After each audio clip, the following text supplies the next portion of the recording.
నమస్కారం అండి. నమస్తే అమ్మా. అయితే సాధారణంగా ఆలయానికి వెళ్తున్నాము అనగానే కొన్ని జాగ్రత్తలు ఇలా ఉండాలి, ఇలా వెళ్ళాలి ఆలయానికి అని పాటిస్తుంటాం తప్ప ఆలయంలోకి వెళ్ళిన తర్వాత మాత్రం ఏది తోస్తే అది చేసేస్తూ ఉంటాం చాలా వరకు. నిజంగా తెలుసో తెలియకో చాలా పొరపాట్లు చేస్తుంటాం. మీరు గత కొన్ని సంవత్సరాలుగా అర్చకత్వం వహిస్తూ ఆలయంలోనే ఉంటున్నారు కాబట్టి ఇలాంటి పొరపాట్లన్నీ మీ కంట్లో ఖచ్చితంగా పడే ఉంటాయి, మీకు అనుభవం ఉండే ఉంటుంది.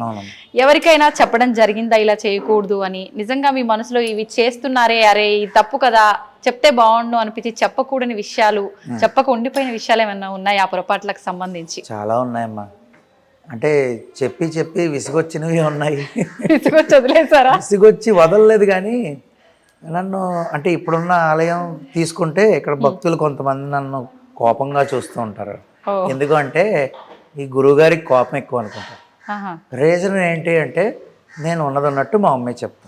ఇప్పటికే మన ధర్మం పరిస్థితి ఏంటో తెలియదు. దాన్ని కాపాడుకోవడానికి అర్చక స్వామి అనేవారు స్వామి యొక్క సేవలో ఉంటూ ఇంకా మిగిలినవి ఇటువంటి కార్యక్రమాలు ఒక భక్తుల్ని ఒక నిర్దేశమైన మార్గంలో నడిపించగలగాలి. అది నేను గట్టిగా ఖండించడం చెప్పడమే, ఏమీ లేదమ్మా.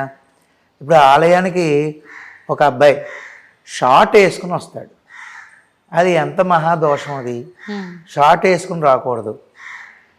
ఖచ్చితంగా అటువంటి పూర్ణంగా మనం కట్టుకుంటే పంచో లేదంటే లుంగీలాగో ఓ వస్త్రం కట్టుకున్నా, తప్పకపోతే ప్యాంట్ వేసుకో రావచ్చు.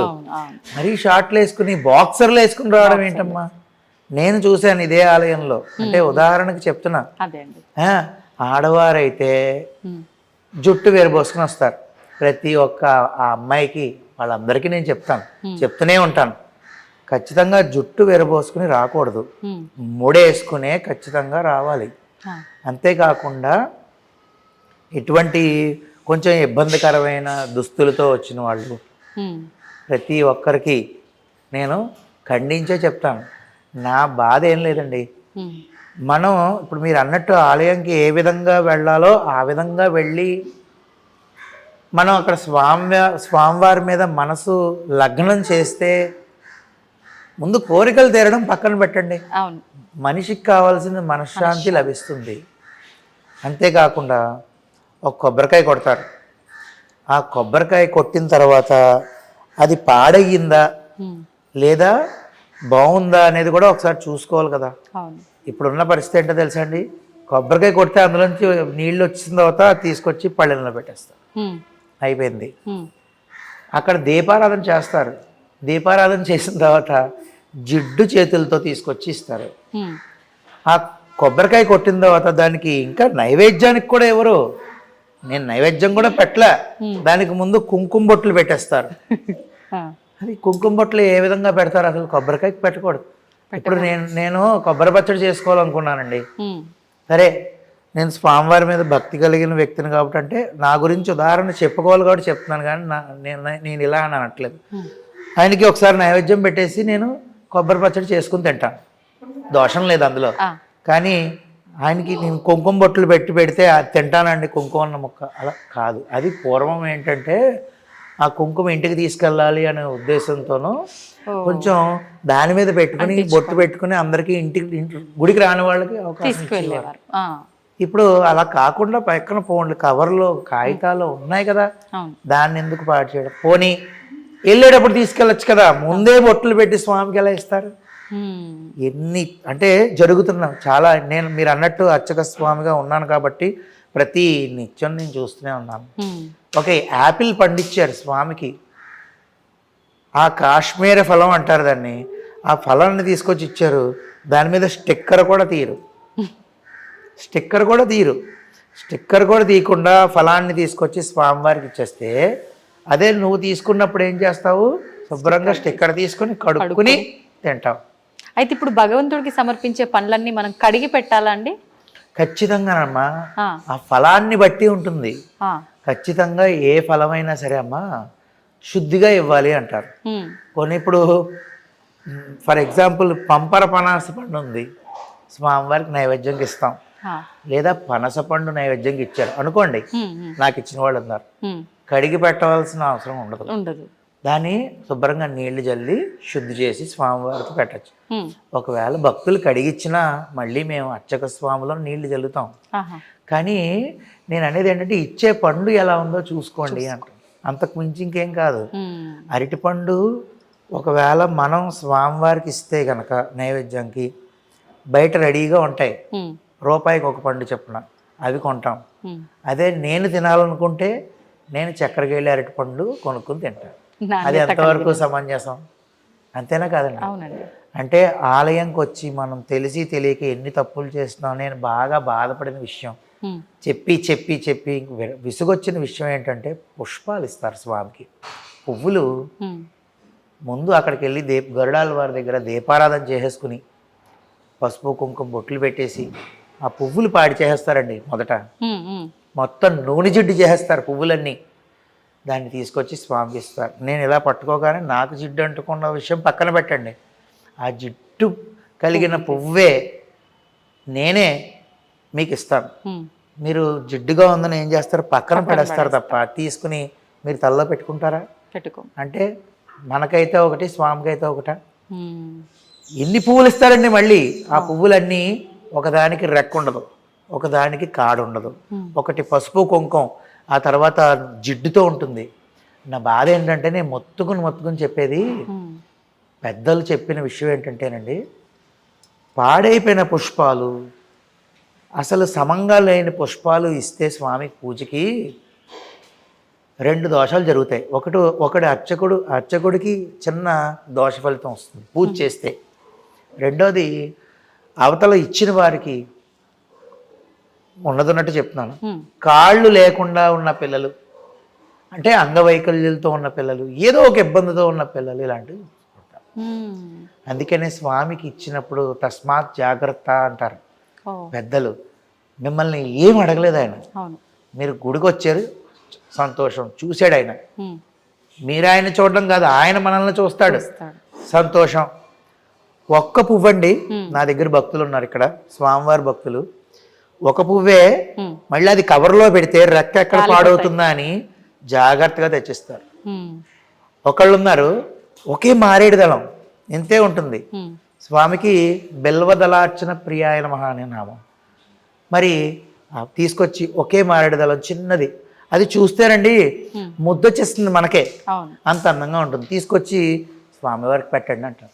చాలా నాకు ఎంత నేను ఆయన సంగతి సరే, నేను సంతోషపడిపోతాను. ఎందుకంటే ఎంత భక్తిగా ఇచ్చింది రే అవును. అంటే జాగ్రత్తగా అపురూపంగా తీసుకొచ్చారు అని చెప్పేసి అనుకుంటాం. పారిజాత పుష్పాలు ఉంటాయి, ఒకళ్ళిద్దరు ఉన్నారు అంటే అది ఉంటే ఇది ఉంటుంది అన్నట్టు. పారిజాత పుష్పాలు ఎంత సున్నితం. అవునండి. అది కింద పడింది తీస్తేనే పాడైపోతాయి. అటువంటి పారిజాత పుష్పం ఒక్క రేఖ మీద డాగు లేకుండా తెచ్చి ఇచ్చిన వాళ్ళు ఎంతమంది ఉన్నారు. అంటే మీకు కావాల్సిన శ్రద్ధ. అవును. నేను ఇంతకు ముందు చెప్పింది ఒక కోవ, ఇప్పుడు చెప్పేది ఒక కోవ, అంతే కదండి. మీరందరికీ కావాల్సింది శ్రద్ధ. అప్పుడు ఒక పువ్వు, ఒక పుష్పమో తోయమో ఇవ్వండి అన్నట్టు, ఫలమో అన్నట్టు ఒకటే తీసుకొచ్చి ఇస్తే చాలండి. ఖచ్చితంగా స్వామి అదే స్వీకరిస్తారు. కానీ ఆలయంలో ప్రతి చోట జరిగే తప్పులు ఇవే. అర్చక స్వాములు అందరూ కూడా చెప్తూనే ఉంటారండి, ఎక్కడా కూడా మాట వినేది లేదు. జిడ్డైపోయి రెక్కలు ఊడిపోయిన పువ్వులు, కొబ్బరికాయ విషయంలో చెప్పాను, పళ్ళ విషయంలో చెప్తున్నాను. ఇవన్నీ ఉంటే ఎక్కడ భక్తి శ్రద్ధలు పెరిగిపోయి ఏ కోరికలు తీరిపోతాయండి? అంటే ముందు మనలో భక్తి అనేది ఉంటే తర్వాత మనం స్వామివారి మీద మన మనసు లగ్నం చేయగలిగితే తర్వాత ఆయన చూస్తాడు. ముందు మన దగ్గర ఏముంది మనం చూపించడానికి? మనసులో ఉన్నటువంటి భక్తి అనే కలవ పువ్వు ఏదైతే ఉంటుందో ఆ పువ్వు తీసుకెళ్ళి ఆయన పాదాల దగ్గర లోటస్ ఫీట్ అంటూ ఉంటారు. ఏమిటండి అది? అంటే మన మనసులో ఉన్న భక్తి అనే పువ్వుని, కమల పువ్వుని తీసుకెళ్ళి స్వామి దగ్గర అర్పిస్తే అదే ఆయనకి కావాలి. ఎన్నిసార్లు వచ్చేసి 108 ప్రదక్షిణాలు చేసేస్తాను, పరిగెడుతూ ఎందుకండి ప్రదక్షిణాలు చేయడం? ఈ ప్రదక్షిణలు చేసే విధానం కూడా నామస్మరణ లేకుండానే మీరు అన్నట్టుగా పరిగెత్తుతూ హడావిడిగా తిరిగి వాళ్ళ పని అయిపోయింది, వేరే పని ఉంది అని హడావిడిగా వెళ్ళిపోతారు. కొంతమంది అదే పనిగా అతి భక్తి ప్రదర్శిస్తున్నారేమో అనిపిస్తుంది ఆ ప్రదక్షిణలు చేసే విధానంలో కూడా. ఎలా ఉండాలండి అసలు? అంటే ప్రదక్షిణం అంటే ధ క్షీ నా అని 4కి 4. ప్ర అంటే మనం వేసే ప్రతి అడుగుకి మన కర్మలు నశించిపోతూ ఉంటాయి. అలాగా పాప క్షయం ఏదైతే ఉంటుందో ఆ క్షయం అంటే పాపాలన్నీ క్షయం అయిపోతాయి. ఆ తర్వాత ప్రదక్షిణం వల్ల ఆఖరిలో మోక్షాన్ని పొందుతాం.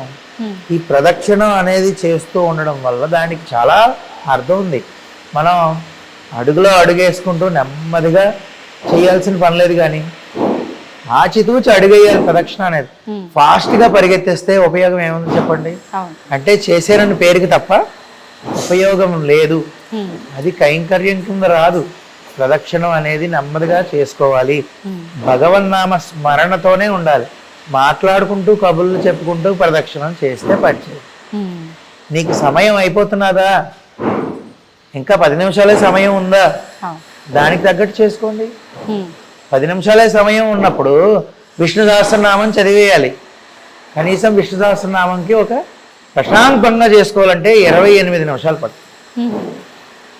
నీకు 10 నిమిషాలు పావుగంట ముందు వచ్చి కంగారు పడిపోయి నేను చదివేస్తానంటే నెమ్మదిగా ఆ 10 నిమిషాలకు తగ్గట్టు నా స్తోత్రం తీసుకుని ప్రశాంతంగా చదువుకోవాలి. అవును.